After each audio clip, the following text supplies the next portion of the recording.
بسم الله الرحمن الرحيم. الحمد لله رب العالمين، والصلاة والسلام على نبينا محمد وعلى آله وصحبه. waxaan halka kasii wadaynaa duruustiina tawjiihaha al-islaamiyya aqoontii guud. maanta waxaan ka waraynaa arrin aad u muhiim ah, waa ad-dacwatu ila Allah, xagga Allah in dadka loogu baaqo. waana arrin aad u muhiim ah, khayr fara badan baa laga helaa, qofku naftiisa ku noolaata, maxay ahaatay caqligiisa ku kora. dad badan baan ku baraarugsanayn, waana shay waajib ah. Allah subxaanahu wa ta'aala wuxuu kitaabkiisa ku yiri quraanka ah: قل هذه سبيل أدعو إلى الله على بصيرة أنا ومن اتبعني. نبي محمد الله هذا له وعد هذا واكن جدك واطن أدعو إلى الله حق الله يندك وقباغيا على بصيرة على علم ويقين أنا ومن اتبعني. أنا جاي عدي راعة marka qof kasta oo nabi maxamed rumeeyay oo raacay dee waa laga rabaa dacwadii inuu ku baaqo taa waynu ku baraagsanaana khayr fara badan waa laga helayaa. حديث عن النبي صلى الله عليه وسلم: من دعا إلى هدى كان له من الأجر مثل أجور من تبعه لا ينقص ذلك من أجورهم شيئا، ومن دعا إلى الضلالة كان عليه من الإثم مثل آثام من تبعه لا ينقص ذلك من آثامهم شيئا.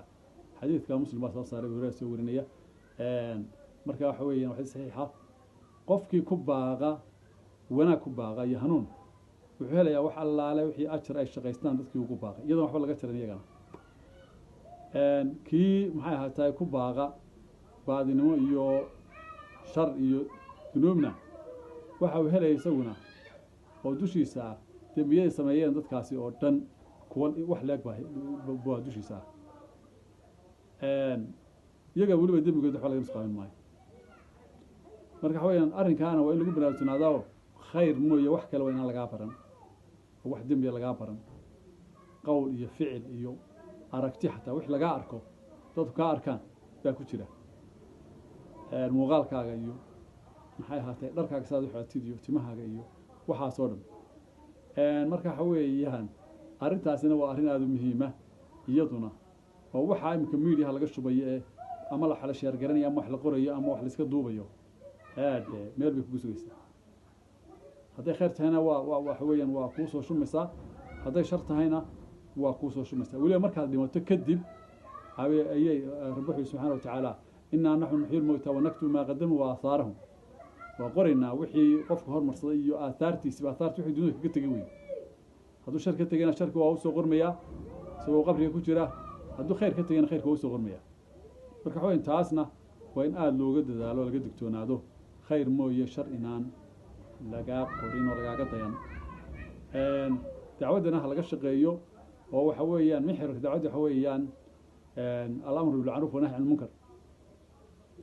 kuntum khayra ummatin ukhrijat lin-nas ta'muruna bil ma'ruf wa tanhawna 'anil munkar. yuu rabbi yidhi ummadtii u khayr badneed baa tihiin, wanaagaad faraysaan, xumaantana waad iska reebaysaa. marka taana ha lagu dadaalo oo waxa weeyaan wixii xumaana la reebo, wixii wanaagna dadka ha la faro. xumaan reebidaasina darajooyin bay leedahay. qofku mar hadda gacan wax kaga qaban karaa sidii xadiisku sheegay, marra carabka dee marra uurka ka nici karaa iyo qalbiga.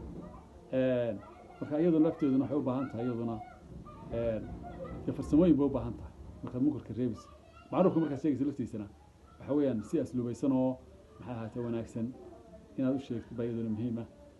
intaas baan kusoo gabagabaynaa. siina shar gareeya, khayrkana ha la isfaro, dacwadana ha laga shaqeeyo. wasalaamu calaykum waraxmatullahi wabarakaatu.